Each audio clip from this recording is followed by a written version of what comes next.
निपीयस्य क्षितिरक्षिणः कथास्तताद्रियन्ते न बुधाः सुधामपि नलस्सितच्छत्रितकीर्तिमण्डलः सराशिरासीन् महसां महोज्ज्वलः. இந்த 71வது ஸ்லோகத்தோட முடித்தோம். நைஷத்தே பத விருத்தே தமயந்தியா விரீடிதோ நஹி பகிர்பவிதாஸ்மி ஸ்வாம் கிருஹேபி வனிதாம் கதம் ஆஸ்யம் ஹ்ரீநிமீலி கலு தர்ஷயிதாஹே. ஸோ இது வந்து இந்திரனை தவிர பாக்கி 3 பேரும் மனசில் என்ன நினச்சிண்டாங்கிறது 3 ஸ்லோகத்தில் சொன்னார். ஸோ அதில் கடைசியாக முடிக்கிறச்சு ஒருவேளை தமயந்தி வந்து நைஷதனை சூஸ் பண்ணிட்டா அப்படின்னு இருந்ததுன்னா அப்போது ரொம்ப வெட்கத்தோடு இருப்போம். நம்ம பகிஹி ந பவிதாஸ்மி, வெளியில் நகரவே முடியாது நம்மளால். ஸ்வாம் கிரகே அப்படி சுக்ரிஹே அப்படி, வீட்டில் கூட தன்னுடைய மனைவியிட்ட கூட என்னுடைய வெட்கம் கூர்ந்த அந்த முகத்தை எப்படி நான் காண்பிப்போம் அப்படின்னு சொல்லி ப்ளூரலில் எல்லாருமா இந்த மாதிரி நினச்சான்னுட்டு 3 பேரும் இப்படி நினச்சாங்கிறத சொல்லி முடிக்கிறார். அடுத்ததில் ஈதி அவேத்திய மனசா ஆத்மவிதேயம் கிஞ்சன த்ரிவிபுதி புபுதேன நாக நாயகம் அபாஸ்ய தமேகம் சாஸ்ம பஷ்யதி பரஸ்பரம் ஆஸ்யம். இந்த த்ரிவிபுதி, விபுத்தானாலே தேவர்கள், அதனால் திரயாணாம் விபுதானாம் சமாஹாரா த்ரிவிபுதி அப்படின்னு த்ரிலோகி திரயாணாம் லோகானாம் சமாஹாரஹாங்கிற மாதிரி பதம் பண்ணுறாருங்க. ஸோ த்ரிவிபுதி இதி மனசா அவேத்திய, இவ்வாறு மனதினால் அவேத்திய புரிந்து கொண்டு, இப்படி அவள் மனசில் நினச்சிண்டா. அந்த த்ரிவிபுத்திங்கிறது யமன் வருணன் அக்னி, இவா 3 பேருமே இவ்வாறு மனதில் நினைத்துவிட்டு ஆத்ம விதேயம் கிஞ்சன ந புபுதே, தன்னால் தனக்கு செய்ய வேண்டும், விதேயம்னா கர்த்தவியம்னு அர்த்தம். ஆத்மனா கர்த்தவியம் ஆத்ம விதேயம். ஸோ தன்னால் செய்யப்பட வேண்டிய ஒரு விஷயமானது இன்னது என்று அறியவில்லை அந்த 3 பேருமே. அதை வந்து சிங்குலரில் சமாஹார துவந்தத்தில் போட்டுறதுனால உங்களுக்கு வந்து இப்போ புபுதேன்னுட்டு ஏகவச்சனத்திலே இருக்குது. சரியா? ஸோ த்ரிபுதி அந்த தட் செட் ஆஃப் 3 தேவதாஸ், அவர்கள் தே டிட் நாட் நோ இல்லையா, என்ன பண்ணணும்னு தெரியாத, என்ன பண்ணுறதுன்னு தெரியலன்னா உடனே வந்து லீடரை பார்ப்போம். அதுதான் இவாளும் பண்ணா. நாக நாயகம் அபாஸ்ய தம் ஏகம் நாக நாயகம் அபாஸ்ய பரஸ்பரம் பஷ்யதி ஸ்ம. அவனை விட்டுட்டு பாக்கி 3 பேருமே ஒருத்தர் முகத்தை முதல்ல பார்த்துக்கிறான், என்ன பண்ணுறதுன்னு தெரியலையேன்னுட்டு. இதை கவனிச்சுட்டு லீடர் தானா ஹீவில், அதுதானே லீடருடைய ஒரு விவகாரமே. என்னென்னா ஒரு கொஸ்டின் கேட்ட உடனே ப்ரோஆக்டிவாக எவன் இருக்கானோ அவன் தானே லீடராக அமையறான். ஏன்னா முதல்ல வாயை திறந்து பேசுகிறவன் அவன்தான். ஆகையினால அந்த லீடருங்கிற குவாலிட்டி, லீடர்ஷிப் குவாலிட்டி அவனுக்கு இருக்கிறதுக்கு இப்போ ஒரு அடையாளமே முதல்ல வாயை திறக்கிறதுங்கிறது தான். ஸோ இங்கே வந்து மற்றவாள்லாம் ஒருத்தர் முகத்தை பார்த்துட்டு இருக்கும் பொழுது இந்திரன் வாயை திறக்க போகிறான். ஸோ இந்த ஸ்லோகத்தில் ஆனால் அதை சொல்லலை. சா தம் ஏகநாயகம் அபாஸ்ய, அந்த சா விபுதி த்ரிவிபுதி, அந்த 3 பேருமே தம் ஏகம் நாகநாயகம் அபாஸ்ய, அந்த ஒரே சொர்க்கத்திற்கு நாயகனாக விளங்கக்கூடிய இந்திரனை அபாஸ்ய விட்டுட்டு அவனை தவிர, அதாவது அவன் முகத்தை பார்க்கல எல்லாரும், நம்ம 3 பேரில் யார் பேசுறது அப்படின்னு சொல்லி ஒருத்தர் பார்த்துக்கிறா. ஆஸ்யம் பஷ்யதி ஸ்ம, பரஸ்பரம் ஆஸ்யம், ஒருவர் முகத்தை பஷ்யதி ஸ்ம பார்த்தார்கள். சரியா? இதில் ஒன்றும் அலங்காரம் இல்லை. ஏன்னா ஒரு 2-3 ஸ்லோகத்துக்கு சாதாரணமாக கதை ப்ரொசீட் ஆகுது, அவ்வளோதான். என்ன பண்ணாங்கிறது நமக்கு சொல்கிறார். ஸோ இத்தியவேத்திய மனசா ஆத்மவிதேயம் கிஞ்சன த்ரிவிபுதி புபுதேன நாகநாயகம் அபாஸ்ய தம் ஏகம். தம் ஏகம்னா அவன் ஒருத்தந்தான் நாகநாயகன். நாகனாலே ஸ்வர்க்கம், ஸ்வர்க்கத்தினுடைய நாயகனாக விளங்கக்கூடிய அந்த இந்திரன். ஸோ நாகநாயகம் அபாஸ்ய தம் ஏகம் சாஸ்ம பஷ்யதி பரஸ்பரம் ஆஸ்யம், ஒருத்தருடைய முகத்தை அந்த 3 பேருமே பார்த்தார்கள். கிம் விதேயம் அதுனா இது விமுக்தம் ஸ்வ அனுக ஆனனம் அவேக்ஷ்ய ரிபுக்ஷாஹ சம்சதி ஸ்ம கபட்டே பட்டுருச்சைஹி வஞ்சனம் சமபிலஷ்ய நிலஸ்ய. நளனை வந்து ஏமாத்தணும்னு விருப்பப்பட்டுண்டு அவன்கிட்ட பேசுகிறான் இந்திரன், பேச ஆரம்பிக்கிறான் இந்திரன். இந்திரன் பெரிய ஸ்பீச் எல்லாம் கொடுக்க போகிறதில்ல, 2 ஸ்லோகத்தில் அவனுடைய ஸ்பீச்சை முடிச்சுக்க போகிறான். கிம் கிம் விதேயம் அதுனா இதி விமுக்தம் ஸ்வ அனுக ஆனனம் அவேக்ஷ்ய ரிபுக்ஷாக. அது அப்படியே உங்களுக்கு வந்து கிட்டத்தட்ட அன்வய பிரகாரமே வந்துடும் உங்களுக்கு. அதாவது அப்படியே அர்த்தம் சொல்லிட்டு வந்துடலாம். கிம் விதேய மதுனா, இப்போ என்ன பண்ணணும் அப்படின்னு வீழ்ச்சி பார்க்குற அந்த 3 பேரை வார்த்துட்டும். விமுக்தம் ஸ்வ அனுக ஆனனம் அவேக்ஷ்ய. விமுக்தம்னா கிங்கர்த்தபியதா மூடம்னு சொல்லுவோம். என்ன சொல்கிறதுங்கிறதுல ஒரு மோகிச்சு நிற்கக்கூடிய அந்த தன்னுடைய ஃபாலோவர்ஸ் அவர்களுடைய முகத்தை பார்த்துவிட்டு அப்படிங்கிறார். ஸோ கிம் விதேய மதுனா, இப்போ நம்ம என்ன பண்ணணும்னு தெரியாத 3 பேர் முழிச்சுட்டு இருந்தான் தானே முந்தின ஸ்லோகத்தில் சொன்னோம். ஸோ அதாவது முந்தின ஸ்லோகத்தில் நாகநாயகம் அபாசிய அந்த இந்திரனை தவிர பாக்கி எல்லாருமே பரஸ்பரம் ஆசியம் ஒருவர் முகத்தை பார்த்தாருன்னு முடித்தோம். அப்போது இவாள்லாம் ஒருத்தரோட ஒருத்தர் முகத்தை வந்து இப்படி அப்படியே இன்னசென்ட்டாக பார்க்குறத பார்த்துட்டு அதில் என்ன அவள் நினச்சிக்கிறாங்கிறது இவனுக்கு புரிஞ்சுடுத்து. ஆகையினால கிம் விதேயம் அதுனா கிம் விதேயம், இப்போ என்ன செய்ய வேண்டும், கிம் கர்த்தவியம் இது விமுக்தம் ஸ்வ அனுக ஆனனம் அவேக்ஷ்ய. விமுக்தம் அப்படியே ஒன்றுமே புரியாமல் இருக்கக்கூடிய ஸ்வ தன்னுடைய அனுக பின்தொடர்கின்றவர்களான அந்த 3 யமன் வருணன் அக்னி அவர்களுடைய ஆனனம் முகத்தை அவேக்ஷைய பார்த்துவிட்டு. அதாவது 3 பேருக்கும் ஒரே எக்ஸ்பிரஷன் இருக்குங்கிறதுனால சிங்குலரில் போட்டேன். அவளுக்கு வந்து ஒன்றும் விதவிதமாக பலவிதமான ஓட்டங்கள்லாம் இல்லை, 3 பேருமே என்ன பண்ணுறதுன்னு தெரியாத முழிக்கிறாங்கிறது புரிஞ்சுது. அதனால சிங்குலரில் போட்டு ஆனனம் அவேக்ஷ்ய அவர்களுடைய முகத்தை பார்த்துவிட்டு இவன் யார் பார்க்குறா, உச்சை கபட்டே பட்டுகு ரிபுக்ஷான 3 அர்த்தம். ரிபுக்ஷானாலே தேவன்னு ஒரு அர்த்தம், அசுரர்கள்னு அர்த்தம். ரிபுக்ஷசௌ அதாவது இது வந்து சகாராந்த பதமாக ஆயிடுறது. ரிபுக்ஷான ஸ்வர்க்கம்னு ஒரு அர்த்தம். ரிபுக்ஷான இந்த இடத்துல இந்திரன்னு எடுத்துக்கணும். இந்திரன் வந்து பட்டுகு நல்ல தேர்ச்சி பெற்றவன். எதில் தேர்ச்சி பெற்றவன், உச்சைகி கபட்டே. அந்த உச்சைகியை 2 இடத்துலையும் போட்டுக்கலாம். வெகுவாக அதிதராம் ஏமாற்றுவதில் தேர்ச்சி பெற்றவனாக இருக்கும் இந்திரன், வெகுவாக கபட்டம் செய்வதில்.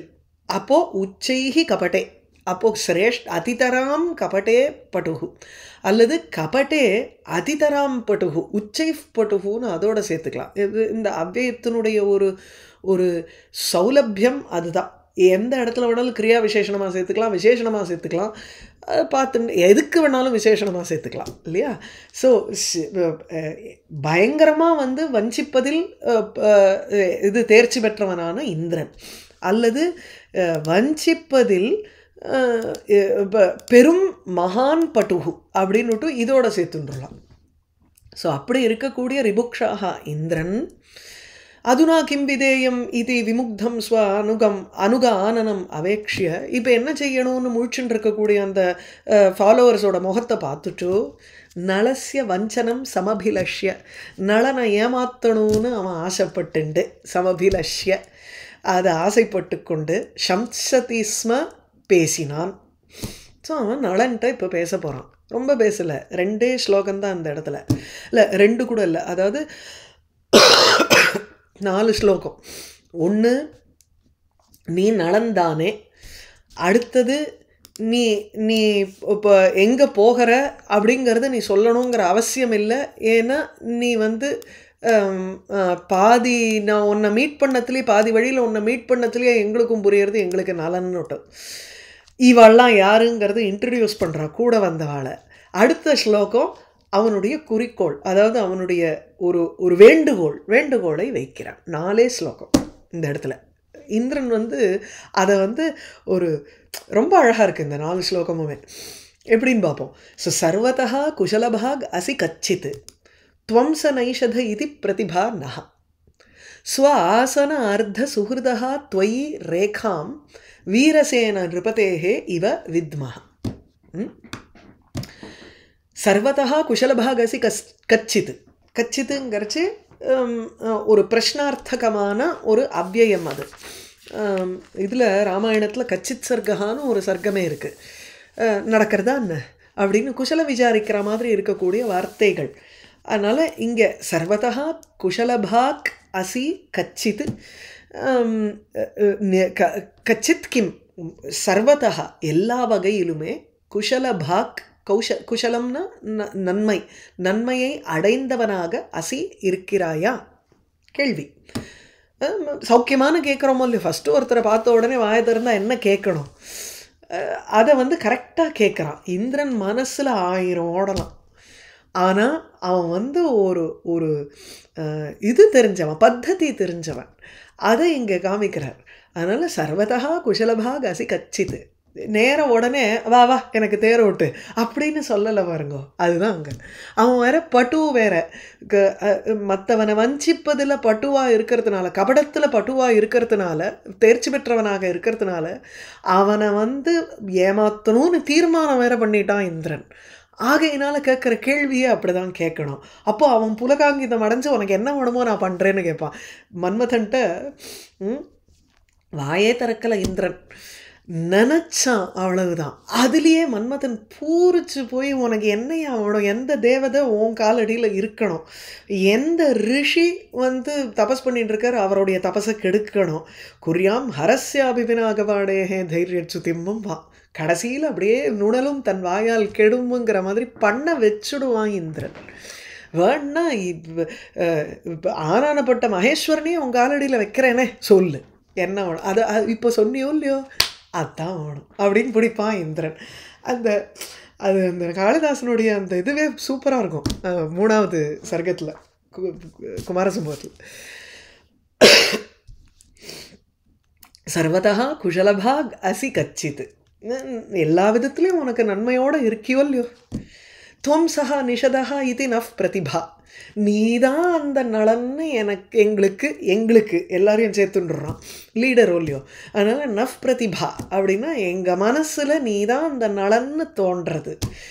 இன்னொன்று 2வது அதுக்கு உண்டான ஒரு அத்தாட்சி என்னன்னா, ஸ்வ ஆசன அர்த்த சுஹிருதா, என்னுடைய ஆசனத்தின் பாதியில் வீற்றிருப்பதனால் ஒரு சுஹிருத்து நண்பனாக விளங்கக்கூடிய வீரசேன பதேகே வீரசேன நிருபதேகே, வீரசேனன் எனும் அரசனுடைய ரேகா, அந்த அவனுடைய அங்க அடையாளங்கள் உருவ அமைப்பானது துவயி வித்மகா உன்னிடத்தில் இருப்பதாக பார்க்கிறோம் அறிகிறோம் அப்படின்னு. நான் அப்படியே உங்கள் அப்பனை மாதிரி இருக்கியே நீ சொல்கிறோமே நம்மளே, அப்படியே அப்பா மாதிரி இருக்க, சொல்லவே வேண்டாம் நீ யாருக்கு பிள்ளைன்னுட்டும் அப்படிங்கிற அந்த ஒரு இதில் கேட்குறார். அதனால் நீ வந்து நலனாக தான் இருக்கணும் அப்படின்னு தீர்மானம் பண்ணுற. ஏன்னா ஆத்மாவை புத்திரநாமாசிங்கிறச்சு ஆத்ம சதிருஷா ஆத்ம ஔபம்யம் புத்திரே வர்த்ததே அப்படிங்கிற அர்த்தத்தில் ஸ்ருதியே சொல்கிறது உங்களுக்கு. தன்னுடைய ஒரு ரிஃப்ளெக்ஷன் தன்னுடைய பிள்ளையில் இருக்குது, அந்த ஜெனட்டிக் டிரான்ஸ்ஃபர் ஆகிறதுங்கிறதுனால அப்பாவினுடைய உருவ ரேகை அந்த ஒரு லைன் ஒன்னிடத்துல பார்க்குறோம் அப்படிங்கிறார் இந்திரன். ஸோ ஸ்வ ஆசன அர்த்த என்ன வீரசேனன் நிருபதியே அவனுக்கு ஹெல்ப் பண்ணி, இந்திரனுக்கு ஹெல்ப் பண்ணி, அந்த வீரசேனனே பாதி ஆசனத்தை ஏற்றவன். அதாவது இந்திரன் எப்பவுமே என்ன பண்ணுவான்னா, யாராவது இந்த மாதிரி நல்ல ஒரு இல்லை அஸ்வமேத யாகம் பண்ணி இந்திர பதவி கிடச்சுடுத்தவனுக்கு அப்படிங்கிற ஒருவன் இருந்தால், அல்லது இப்போ தேவாசுர யுத்தத்தில் அவன் ஹெல்ப் பண்ணியிருந்தான்னா அவனுக்கு மரியாதை கொடுக்கறதுங்கிறதே தம் பக்கத்தில் உட்காத்தி வச்சுக்கிறது. அதுதான் இந்திரனுடைய ஒரு மரியாதை. ஸோ அதனால் சுஹ்ருத் இந்திரனுக்கு நண்பனுங்கிற பேரில் தன்னுடைய ஆசனத்தின் அர்த்தத்தில் உட்கார்ந்த காரணத்தினால சுஹ்ருத்து. அப்படிப்பட்ட சுஹ்ருத்தாக இருக்கும் வீரசேனன் நிருபதியினுடைய ரேகையை போல் ஒரு ரேகையை உன்னிடத்தில் பார்க்கிறோம். இங்கே வந்து உபமா அலங்காரம்லாம் சொல்லணுங்கிற அவசியம் இல்லை. அது வெறும் அது மாதிரி இருக்கே நீ அப்படின்னு ஒரு வாக்கிய அலங்காரமாக எடுத்துக்கிறோம். அதை அவ்வளோதான். சர்வத குஷலபாக் அசி, சரியா இருக்கா? சந்தேகம் இல்லையே. சர்வத குஷலபாக் அசி கச்சித் துவம் ச நைஷத இதி பிரதிபா நஹா சுவாசனார்த்த சுஹ்ருதா த்வயி ரேகாம் வீரசேன நிருபதேரிவ வித்மஹ.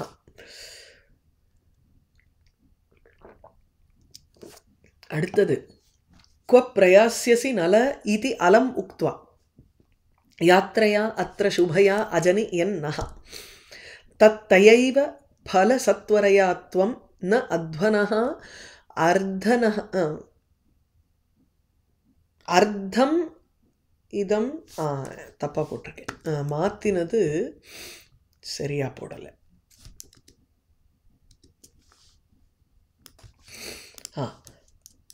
क्व प्रयास्यसि, ओ शेयर பண்ணலையா, வரேன்.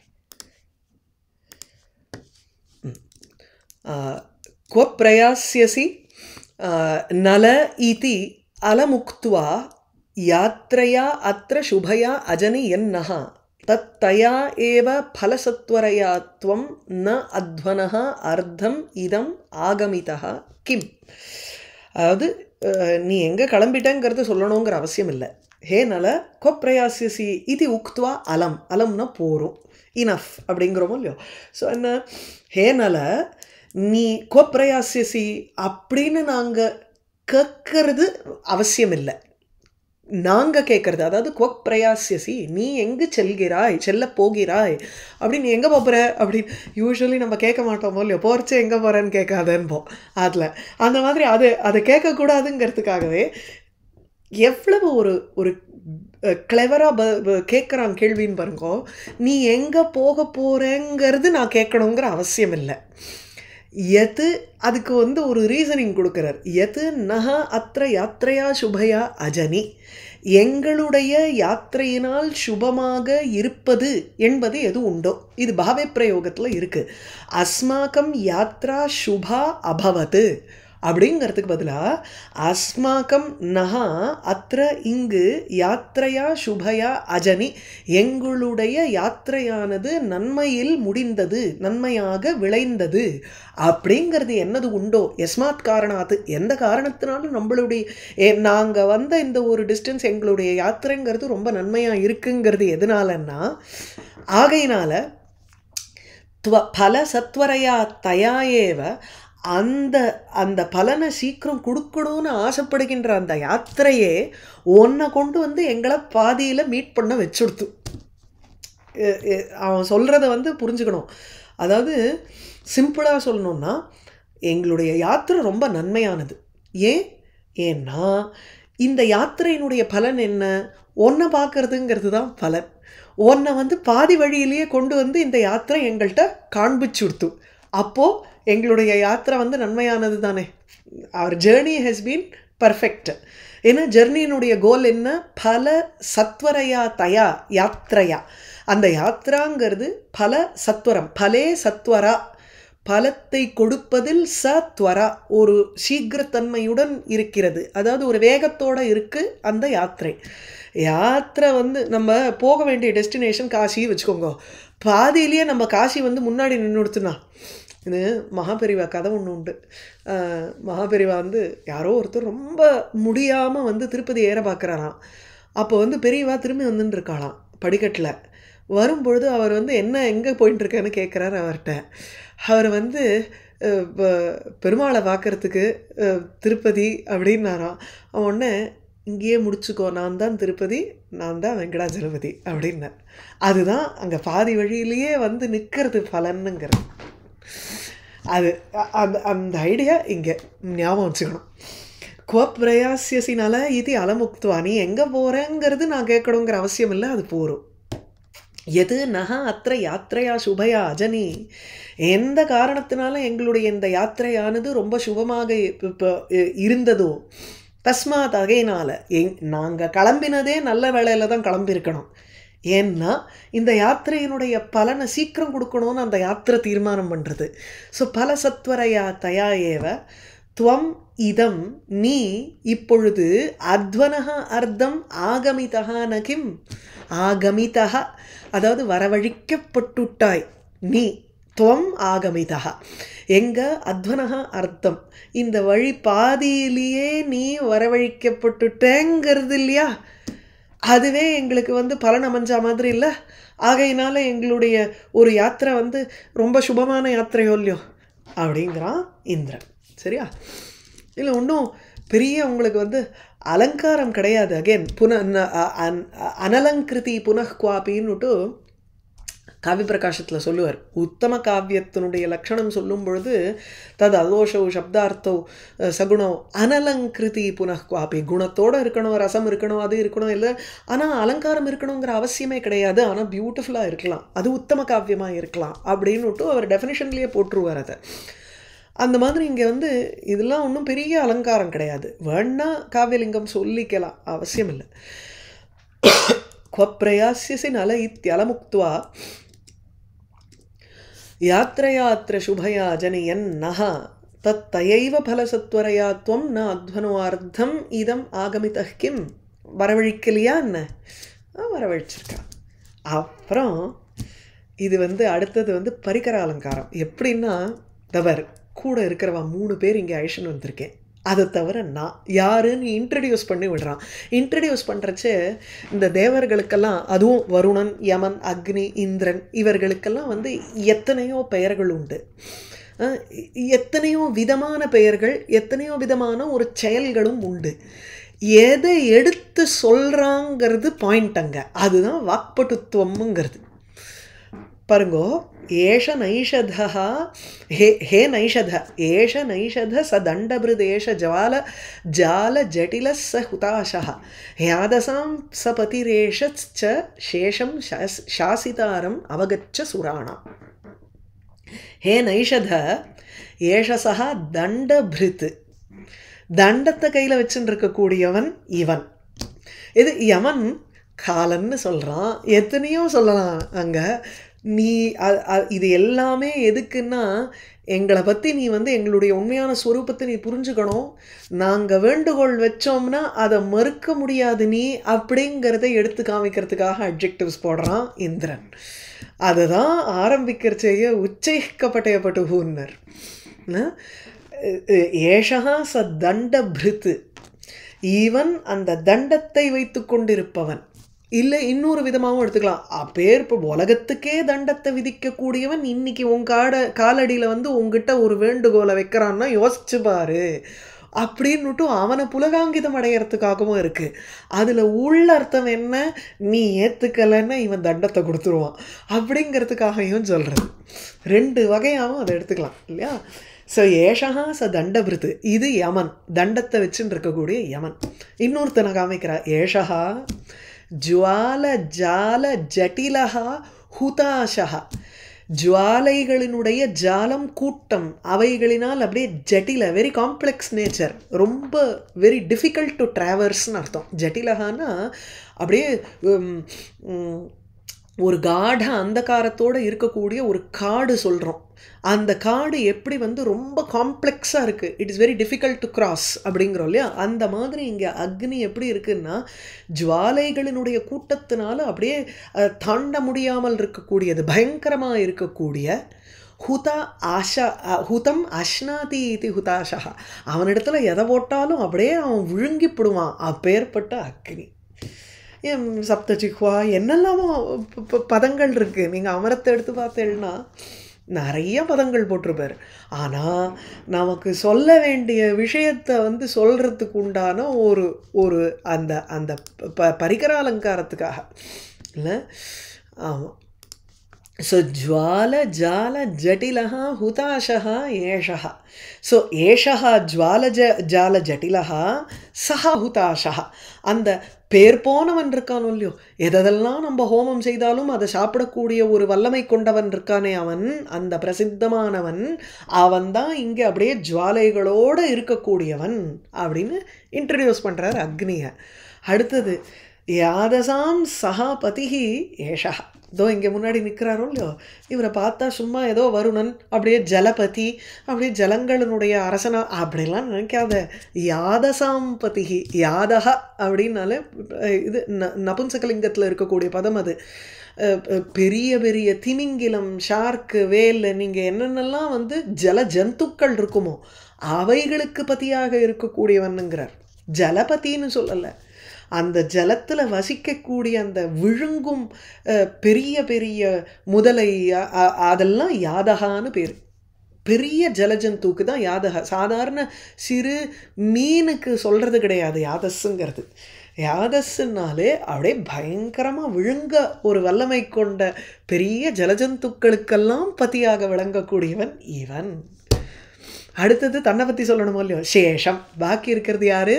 சேஷம் என்னை, மாம் சுராணாம் சாசிதாரம் அவகச்ச. வேற எதுவும் வேண்டாம். இத்தனை தேவர்கள் இருக்காளே, அத்தனை தேவர்களில் each one is like this. ஒருத்தனும் ஒரு தண்டபிருத்து, ஒரு ஹுதாஷா, ஒரு யாதசாம் பதி, இவர்களுக்கெல்லாம் அரசனாக என்னை புரிஞ்சுக்கோ. சாசிதான்னா இவர்களுக்கெல்லாம் ஆணை கொடுப்பவனாக என்னை நீ தெரிந்து கொள். இன்ட்ரோடக்ஷன் பார்த்தடா, அதான் அதுதான் மிரட்டல் வந்து உள்குத்தல். மேலே வந்து சொல்கிறச்சு நாங்கள்லாம் உங்களை வந்து அர்த்திக்கிறோன்னு அடுத்த ஸ்லோகத்தில் சொல்ல போகிறார். உங்ககிட்ட ஒரு வேண்டுகோளை வைக்கிறோம்ப்பா அப்படின்னு.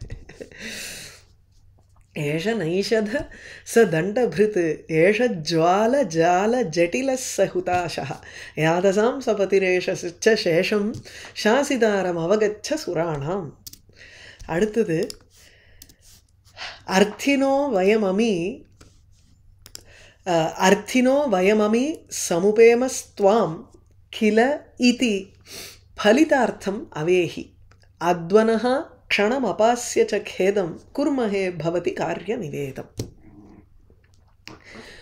நாங்கள்லாம் உன்னை கேட்டிருக்கிறதுக்காக, எதையோ உன்னை விரும்புகிறோம், உன்னை கேட்கறதுக்காக இங்கே வந்திருக்கோம். அர்த்தினஹா வயம் அமி நாங்கள் எல்லோருமே, அர்த்தினஹா யாச்சகர்கள், துவாம் சமுபேமஹா கில உன்கிட்டக்க வந்திருக்கோங்கிறத பலிதார்த்தம் அவேகி. இப்போ என்னத்துக்கு இத்தனை இன்ட்ரடக்ஷன் கேட்பானோ இல்லையோ நலன், அதெல்லாம் உனக்கு தேவையில்லை. நாங்கள்லாம் வந்து வி மேபி தண்டபிருத்தாக இருக்கலாம், ஜுவால ஜால ஜட்டிலஹா ஹுதாஷனாக இருக்கலாம், இவன் வந்து ஜலஜந்துக்கெல்லாம் பற்றியாக இருக்கலாம், நான் வந்து தேவர்களுக்கெல்லாம் பற்றியாக இருக்கலாம், அவர்களை வந்து ஆளக்கூடியவனாக இருக்கலாம். ஆனால் எங்களை எப்படி நீ நினச்சிக்கணும் அப்படின்னா பலிதார்த்தம் அவேகி, இதுதான் தாத்பரியம்னு நீ புரிஞ்சுக்கோ. என்ன? அமீவயம் அர்த்தினஹா, வேண்டி வருகின்றோம் நாங்கள், அர்த்தியாக உன்னிடத்தில் வந்து சேர்ந்திருக்கோம், அவ்வளவுதான் நீ புரிஞ்சுக்கணும். இதெல்லாம் வந்து அதை அந்த டோனல் டிஃப்ரென்ஸில் சொல்லும் பொழுது நமக்கு வந்து புரியும் இந்திரன் எப்பேற்பட்டவன்னு. அர்த்தினஹா வயம் அமி சமுபேமஸ்துவாம் இது பலிதார்த்தம் அவேகி, உனக்கு வேண்டினா வந்திருக்கோன்னு நீ புரிஞ்சுக்கோ தாத்பரியமா, மற்றதெல்லாம் விட்டுரும். ஸோ அப்போ எதுக்கு சொல்லணும்னு யோசிப்போமோ இல்லையோ, வேணுன்ட்டு எதானே சொல்லியிருக்கான், அதெல்லாம் நீ வந்து கண்டுக்காத, நான் உன்னை கேட்கறதுக்காக வந்திருக்கோங்கிறத மாத்திரம் நீ புரிஞ்சுக்கோ போகிறோம். அப்படி அத்வனஹா க்ஷணம் அபாஸ்ய ச கேதம். அத்வனஹா கேதம் க்ஷணம் அபாஸ்ய, ஒரு க்ஷணம் உன்னுடைய அந்த போக்கு வழிபோக்கின் சிரமம் இருக்கோ இல்லையோ, அந்த சிரம பரிகாரம் பண்ணிவிட்டு, சிரமத்தை போக்கிவிட்டு, கேதம் துக்கத்தை, அபாஸ்ய க்ஷணம் ஒரு க்ஷணம் அந்த துக்கத்தை போக்கிவிட்டு, பவதி காரிய நிவேதம் குர்மஹா. இப்போ உனக்கு வந்து சிரமம் இருக்கோ இல்லையோ எனக்கு தெரியாது, ஆனால் நாங்கள், ஏன்னா அந்த ஜென்ரலி ஒரே கர்த்தா தான் உங்களுக்கு வந்து அந்த க்வா லெப்பு போட்டு அந்த ஃபைனல், அதாவது இங்கே அபாஸ்யங்கிற கர்மாவனுடைய கர்த்தாவும் குர்மஹேங்கிற கிரியையினுடைய கர்த்தாவும் ஒன்றாக இருக்கணும். அதுதான் தாத்பரியம் அங்கே யூஸ்வலி. ஸோ அத்வனஹா கேதம் அபாஸ்ய, எங்களுடைய சிரமத்தை போக்கிவிட்டு, பவதி உன்னிடத்தில் காரிய நிவேதம் குர்மஹா, எங்களுடைய காரிய நிவேதனத்தை செய்கிறோம், காரியம் என்னங்கிறத தெரிவிக்கிறோம் அப்படின்னு சொல்லி முடிக்கிறார். அர்த்தினோ வயமமி சமுபேமஸ்துவாம் கிலேதி பலிதார்த்தம் அவேஹி அத்வனஹா க்ஷணம் அபாஸ்ய ச கேதம் குர்மஹே பவதி காரிய நிவேதம். அடுத்தது ஈத்ருஷீம் கிரம் உதீர்ய பிடௌஜாஹ ஜோஷமாப ந விசிஷ்ய பபாஷே நாத்திர சித்திரம் அபிதா குஷலத்வே சைஷவாவதி குரு ரஸ்ய. இங்கே தான் வந்து இந்த 4 ஸ்லோகத்தினுடைய எப்படி அவனால் இப்படி பேச முடிஞ்சுதுங்கிறதுனுடைய ஒரு தாத்பரியத்தை இந்த இடத்துல சொல்கிறார். ஈத்ருஷீம் கிரம் உதீர்ய, இவ்வாறு வார்த்தைகளை கூறிவிட்டு, பிடௌஜாஹா, பிடௌஜாகாங்கிறதும் இப்போ இவன் தான், இந்திரன் தான். பிடௌஜாகா இந்திரன் அவனுடைய பேச்சை நிறுத்திக்கிறான். ஜோஷம் ஆப, ஜோஷம்னாலே மௌனம்னு அர்த்தம். பிடௌஜங்கிறதுக்கு விட்டுங்கிறது ஆகாசம். ஆகாசம் இல்லாட்ட விட்டுனாலே வியாபகம்னு அர்த்தம். யாருடைய ஓஜகா ஒரு ஒரு ஸ்ட்ரென்த்து, யாருடைய பலமானது, மானசிக பலமானது எல்லா இடத்துலையும் பரவக்கூடிய ஒரு தன்மையை கொண்டதாக இருக்கோ அப்படின்னு இந்திரனுக்கு சர்வவியாபிங்கிற அர்த்தத்தில் சொல்கிறார். அவருடைய his strength extends to all 3 world's, அதை சொல்கிறார். அப்படிப்பட்டவனுக்கு பேச்சு வராதா என்ன? எத்தனையோ பேசியிருக்கலாம். ஆனால் பேசாமல் இருப்பது தான் உங்களுக்கு அளவோடு பேசுறதுங்கிறது தான் ஒரு ஒரு எக்ஸ்பர்ட்டினுடைய ஒரு அடையாளம். அதுதான், அதுக்காக சொல்கிறார். பிடௌஜாக அந்த இந்திரனானவன் ஈத்ரிஷீம் கிரம் உதீர்ய, இவ்வாறு வார்த்தைகளை கூறிவிட்டு இந்த 4 ஸ்லோகத்தில் சொல்லிட்டு ஜோஷம் ஆப, ஜோஷம்னா மௌனம், மௌனத்தை அடைந்தான். அப்படியே குவைட்டாக இருந்துட்டான். ஒரு க்ஷணம் நான் என்னுடைய சிரம பரிகாரம் பண்ணிவிட்டு நான் உனக்கு சொல்கிறேன்ப்பா அப்படிங்கிற உடனே இவனும் வாயப்புத்தின்னு இருக்கணும் அந்த இடத்துல, இல்லையா? இப்போது ந விசிஷ்ய பபாஷே, அந்த இந்திரன் இதுக்கு மேலே பர்டிகுலராக எதுவுமே பேசலை. அத்திர அபிதா குஷலத்வே சித்திரம்னா, இந்த விஷயத்தில் அத்திரங்கரிச்சு பிடௌஜசி அப்படின்னு எடுத்துக்கலாம். ஸோ அதாவது அந்த இந்திரனிடத்தில் இவ்வாறு ஒரு அபிதா குஷலத்துவம், பேச்சின் திறன் அப்படிங்கிறதுல ஒரு ஆச்சரியம் எதுவுமே கிடையாது. ஏன், சின்ன வயசுலேருந்து யாரோட சிஷ்யன் அவன்? அவனுக்கு குரு யாருன்னா குரு தான். குருங்கிறது ப்ரஹஸ்பதி. அதை சொல்கிறேன். அந்த குருஹு ஏவ குருஹுங்கிற இடத்துல லாட்டானுப்பிராசம்னு சொல்லுவோம்.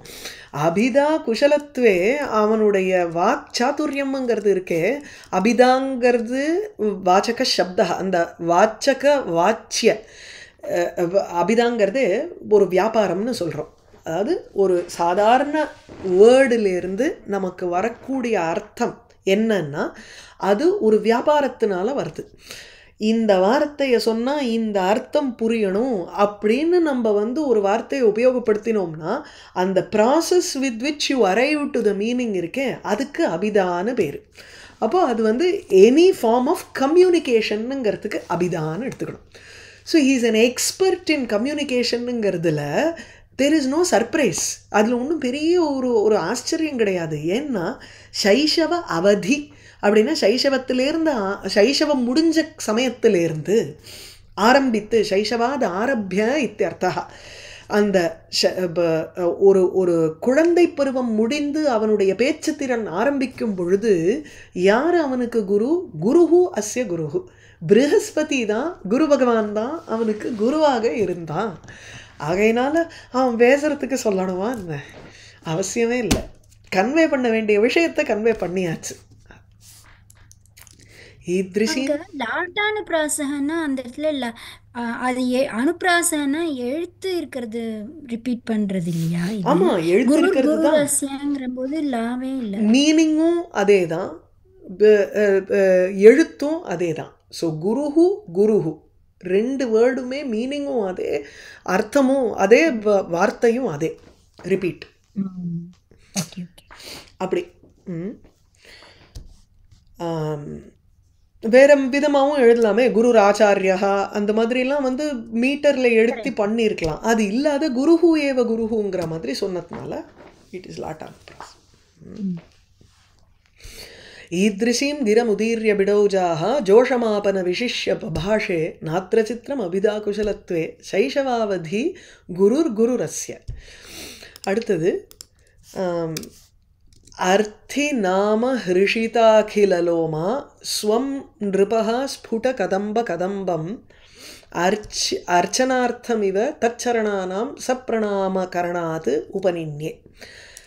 இதை கேட்ட மாத்திரத்தில் அர்த்தி நாம, முதல்ல அர்த்தி வேண்டுபவர்களுடைய நாம பெயரை கேட்டதனால் நாம்னா ஏவ அர்த்தினாம் நாமபிகி ஹிருஷித அகில ரோமா எஸ்ய.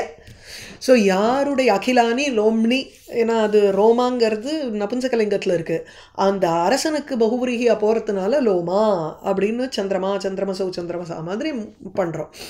ஸோ அர்த்தி நாம, ஏன்னா அர்த்திகளினுடைய பெயரை கேட்ட உடனே நான் சொன்னேன்னா இல்லையா, அந்த இடத்துல வந்து இன்ட்ரடியூஸ் பண்ணுறச்சே எப்படி யமன் அக்னி வருணன் இன்ட்ரடியூஸ் பண்ணுறச்சேயே ஏஷா தண்டபிருத்து, ஏஷா ஹுதாசனஹா, ஏஷா யாதசாம் பதிஹி ஸ்வம் இல்லை சேஷம் சுராணாம் சாசிதாரம் அவேகின்னர்.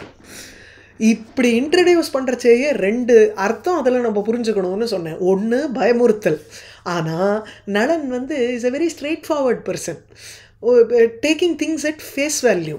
ஆகையினால அவன் என்ன நினச்சிருக்கிறான்னா, உலகத்துக்கே தண்டனை விதிக்கக்கூடிய யமன் ஹோமத்து திரவியத்தை சாப்பிடக்கூடிய அந்த அக்னிக்கு என்ன கிடைக்காது, நம்மள்கிட்ட வந்து கேட்குறாளே, அப்போ நம்மளால் முடிஞ்ச காரியத்தை நம்ம பண்ணித்தானே ஆகணும் அப்படிங்கிற ஒரு ஆட்டிடியூட். அண்ட் இந்திரனும் he played on that attitude. அதனால தான் அவனுக்கு உச்சை பட்டுகுங்கிற கபட்டைய பட்டுகுன்னார் இல்லையா. அப்போ அர்த்தி நாம, அர்த்திகள் வேண்டுபவர்களின் பெயர்களை கேட்ட மாத்திரத்திலேயே ஹிருஷித சந்தோஷம் அடைந்த அகில ரோமா, எல்லாம் அவனுடைய ரோமங்களெல்லாம் அப்படியே சந்தோஷப்பட்டதுனால அப்படியே ரோமாஞ்சம் ஏற்பட்டதுன்னு அர்த்தம். உடம்பு பூரா ரோமாஞ்சம் ஏற்பட்டது அந்த அரசனுக்கு. ரோமா நிருபகா, ரோமா சன்னு நிருபகா பிரணாமகரணாத்து. இப்போ நமஸ்காரம் பண்ணுறான். தேவர்கள் வந்து நேரடியாக நிற்கிறா 4 பேர், நின்ன மாத்திரத்தில் நமஸ்காரம் பண்ணணும். அவர்களுடைய பாத பூஜை பண்ணணுமா இல்லையா. அப்போ பாதத்துக்கு வந்து ஒரு புஷ்பத்தை போடணும். இந்த புஷ்பம் போடுறதுங்கிறது என்னன்னா, அவனுடைய உடம்பே புஷ்பமாக எடுத்துங்க. இது என்னன்னு சொல்கிறேன். தச்சரணானாம் அர்ச்சனார்த்தம், அந்த தேவர்களுடைய சரணங்களில் அர்ச்சனை செய்வதற்காகவே என்னமோ பிரணாமகரணாத்து, பிரணாமத்தை செய்ததனால் ஸ்வம் ஆத்மானம், தன்னை ஸ்புட கதம்ப கதம்பம் இவ உபநின்யே, ஸ்வம் ஏவ உபநின்யே, தன்னைத்தானே கிட்டே அழைத்து சென்றான் அர்ச்சனைக்காக. அதாவது பிரணாமகரணாத்து, பிரணாமத்தை செய்வதனால் தன்னை அவர்களிடம் அர்ப்பணித்தான். எவ்வாறு அர்ப்பணித்தான்? முதல்ல சரணத்தில் புஷ்பம் போடணும்னு பேர். அந்த புஷ்பமாக தன்னுடைய உடம்புல இருக்கக்கூடிய அந்த ரோமாஞ்சமே கதம்ப மொட்டுக்கள் போல இருந்ததுனால தன்னுடைய ரோமாஞ்சமே கதம்ப மொட்டுகளாக புஷ்பங்களாக அவன் தன்னை அர்ப்பணித்தான். இது நளன். ஸோ ஸ்வம் ஆத்மானம், தன்னை ஸ்புட கதம்ப கதம்பம், ஸ்புட நன்கு தெரிகின்ற கதம்ப, கதம்ப புஷ்பத்தினுடைய கதம்ப மொட்டுக்கள். இந்த இடத்துல முதல் கதம்பங்கிறது நாம சம்ஞாவாயிடுறது, புஷ்ப சம்ஞா. 2வது கதம்பங்கிறது மொட்டு.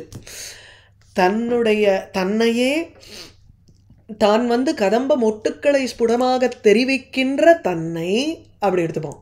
ஸ்புட கதம்ப கதம்பம் ஸ்வம் உபநின்யே, அர்ச்சனார்த்தம் இவ உபநின்யே. அந்த இடத்துல இவ வந்து அர்ச்சனார்த்தமோட சேர்த்துன்றோம், அப்போ தான் சரியாக இருக்கும். அப்போ உத்ரேக்ஷா. ஸோ அது இருக்குது, அது போட்டுக்கணும் டெஃபினட்டாக. இந்த லாட்டானுப்ராசம் கொஞ்சம் புதுசாக இருந்ததுனால அந்த குரு ரேவ குருங்கிறதுக்கு சொன்னேன். யமகம் அனுப்ராசம் இன் ஜென்ரல் ஆதி அந்திய அனுப்ராச ஆதி அனுப்ராச எல்லாம் உண்டு இவரோடதுல, போட்டுக்க வேண்டியதுதான் நம்ம. ஸோ அர்த்தி நாம ஹிருஷிதாகில லோமா ஸ்வம் நிருபா ஸ்புட கதம்ப கதம்பம் அர்ச்சனார்த்தமிவ தச்சரணானாம் சப்ரணாமம் சப்ரணாம கரணாத்து உபநின்யே. உபன கிட்டக்க சமீபம் அழைத்து சென்றான் தன்னை, அவளுக்கு நமஸ்காரம் செய்வதனால். சரியா?